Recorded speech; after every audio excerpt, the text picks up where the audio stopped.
and welcome to Behind the Scenes of the Railway series, The Three Railway Engines. We are gathered here today to see the start of this introduction book to the well-beloved series, Edward, Gordon and Henry. Greetings, ma'am. Pleasure to be here. Good day, ma'am. Glad we could come. Hello, Mom. It's good to be here today. It is nice to meet you three as well. Edward, for your first story, I understand you were left abandoned in a shed. Could you care to explain why? Well, to say the least, it was a very difficult time for me. The big engines were taunting me at the time, and yes, that does include these two. No offence. It's all right. None taken. Not our best moments. The reasons for this was I was worn out from when I was working during the First World War extensively alongside the Midland engines. Some pre-grouping engines and I even worked alongside Thomas, actually. You'll learn more about his side of things in the next interview. Also, I was underpowered compared to the other engines, as well as a shy steamer. So you can imagine what most of the crews thought of me. You were a shy steamer too. I didn't know that, Edward. Oh yes, the furnace railway K2s didn't steam correctly. Therefore, I was rebuilt to this design, so I could tackle trains easier and get steam up properly. That makes a ton of sense. There were also 3 other engines in the shed. At first, I thought that the red engine was James, but that cannot be the case, because he wasn't on Sodor yet. Oh, goodness no. That wasn't James at all. That first red engine you see in this story, that's actually Geoffrey. He was part of our railway for a while, but was purchased by the Kirk Ronan Museum, and it's now located at Vicarstown. That's when the SS&R team was established. They needed an engine to take Medicare trains to the hospital. Geoffrey was brought in. Geoffrey, eh? Looks like he is real after all. What about the other 2 blue engines? 98562 and 87546. Ugh, those two were menacings.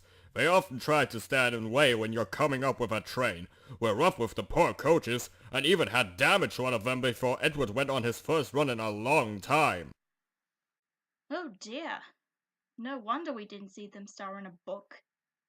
And that also answers why the coupling was broken in the first story. Now, to you, Gordon. What was the deal with you taking a goods train at the time of the second story? Well, that's quite a simple answer, really. In a twist of events, this book and the next one takes place around the same time. So, when I took Thomas along for the ride, Sir Topham Hatt was not pleased with my actions, so I was punished with goods trains for the next couple of weeks or so.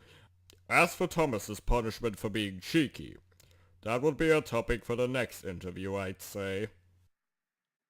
Ah, I see. To your story now, Henry. How long were you kept in that tunnel for? And did Sir Topham Hatt mean what he said about you staying there forever?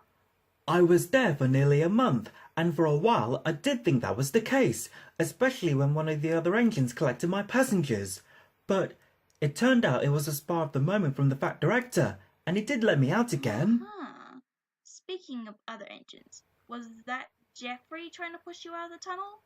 No, it wasn't. That was actually Seymour's. He looks a lot like James because he had the same rebuild as him soon after he arrived. Since the day he came from the Midland Railway, Seymour's was quite a helpful engine and did work without fuss. So much so, in fact, when the other Midland engines went home, Seymour's was chosen to stay. Unfortunately, during World War II, Seymour's went to the mainland to help out and got destroyed by saving a station from gunpowder wagons. Oh, I'm terribly sorry about the loss of your friend. No, it's fine. Don't worry. It was ages ago. I understand. And did someone fill in for Henry during this time? Well, the engine was Mackintosh. He came from the London, Midland and Scottish Railway at the time, and he did quite a good job with Henry's work.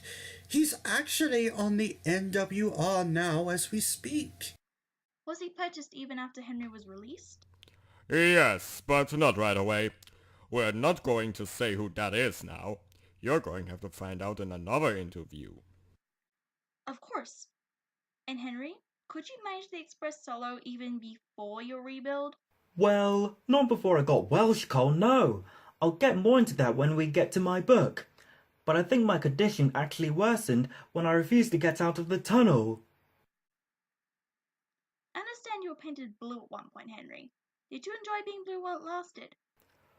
Oh yeah, I'd say I did for a while. Edward and Gordon both thought it was nice too. And did the vet director ever replace his hat after it was eaten by that goat? Oh, yes, he did. He had to get it tailored for him shortly after the last story had occurred. He felt a bit embarrassed with the lack of hair. And he was mad at that poor goat. Well, thank you very much for answering my questions, guys. I'm sure you have jobs to get back to. Correct. I've got to get back to my branch line. Farewell. I have to take a goods train to Vickerstown. See you later.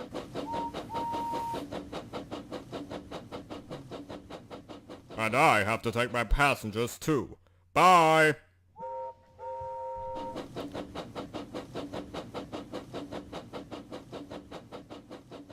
Farewell, you three. Tune in next time when we interview our cheeky blue tank engine.